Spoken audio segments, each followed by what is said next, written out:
Next to Formula One, touring cars is the most popular racing series in Britain. The 150-mile-an-hour cars are roughly based on those we use every day, and the drivers are the ones in the spotlight. But what about the unsung heroes, the mechanics, the engineers? Well, I've joined the Honda team at the first round of the British Touring Car Championship to find out exactly what goes on. More than 40 people support the two cars, each with specific responsibilities. Tyres, suspension, brakes and gearbox preparations are essential to get 100% from the car and keep the driver happy. After the warm-up this morning, we decided to do a quick diff change, to change the diff setup, which should get it to James's liking. The 2-litre 300 bhp engine also needs careful management, including an internal examination. But is it easy to be a touring car mechanic? If they've got the right general attitude, it's technically fairly easy. Obviously, there's different levels of technicians on the car. They work their way up to being in charge of the car. And yeah, so long as they're good, competent people and they're prepared to work the hours and have the commitment, it's not a problem. Everybody has an equally vital part to play. Although the public only see the driver out there doing his stuff, it is a team effort. Everybody has their role to play and everybody has to do their role 105%. We've got quite a close-knit team. The guys know when to have fun and when to work, which helps. And yeah, everybody's very involved. And I got involved too. These tyres are filled with nitrogen for stability and are preheated to 80 degrees for more grip. Together with a magnesium wheel, each costs £1,500. And with a variety of compounds, no fewer than 60 tyres are brought to each meeting. That's a staggering £90,000 worth. They've been here now for 5 days, testing and tweaking in preparation for just one perfect qualifying lap to determine the starting position on the grid. And what are your hopes for qualifying for the team? I'd like to see front row grid position, and I think James is quite capable of certainly a front row, possibly pole. In control of a car costing $250,000, James Thompson is told his current lap time and position, 4th. Under the clock-watching eyes of the crew, he pushes even harder. Well, currently now James is leading. He's on pole position. There are 3 more people to run, so the worst we could be is 4th.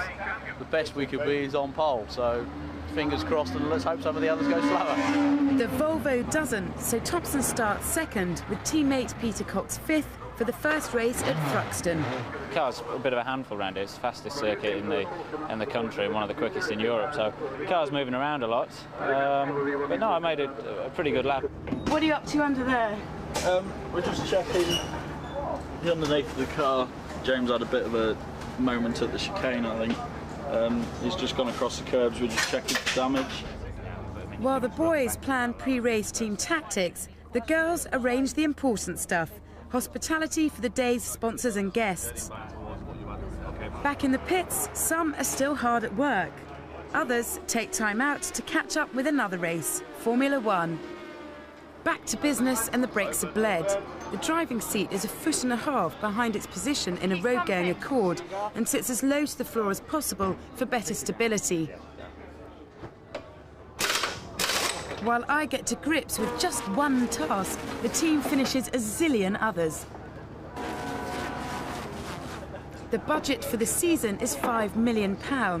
Though nobody makes a fortune, after a few years' experience, a mechanic would expect to make more than their high street equivalent, but this is not a 9-to-5 job.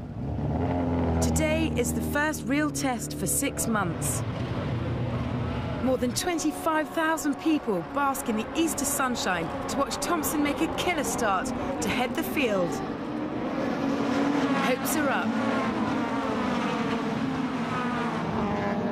But not for long.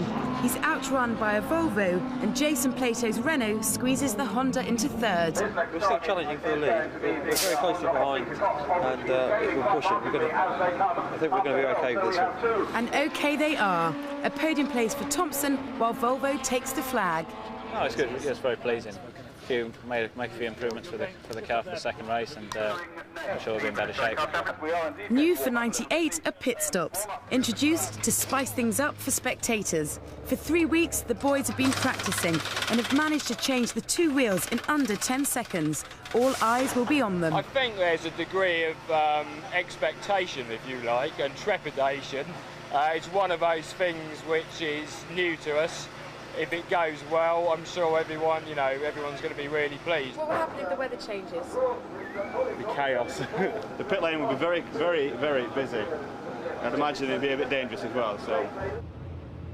And the forecast doesn't look good.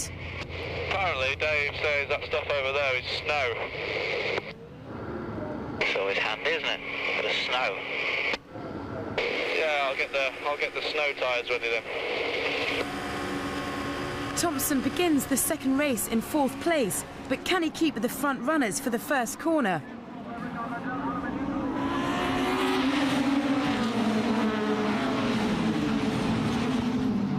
Having started 9th, Cox is the first in for fresh rubber. A few years ago, these guys started off as the only mechanic on a mate's racing car. Today, they're part of a top touring car team, and next year it could be Formula One. Cox goes back into battle thanks to a faultless performance by the helmet-clad pit stoppers. Not as quick as we've done in practice, but with the pressure on, it's obviously going to be a bit longer. Wheel came off really well. I got the nut on, and it just went really smooth, and really happy how the way it went. Thompson momentarily hands the race reins to the team, relying on a quick stop to keep alive his hopes of a good result.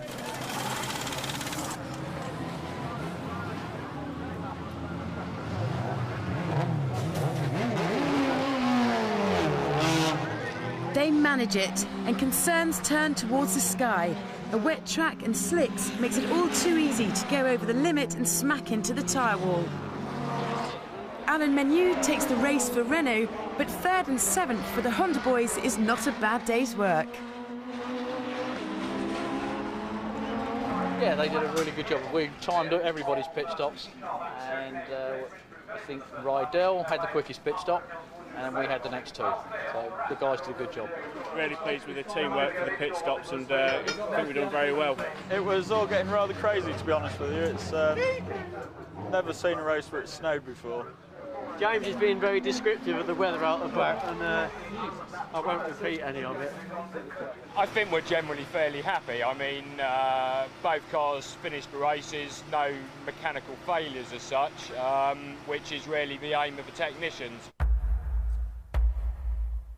It may look glamorous, but when the champagne's gone, the mechanics pack the truck, go back to base and start work again at 8 o'clock the next morning.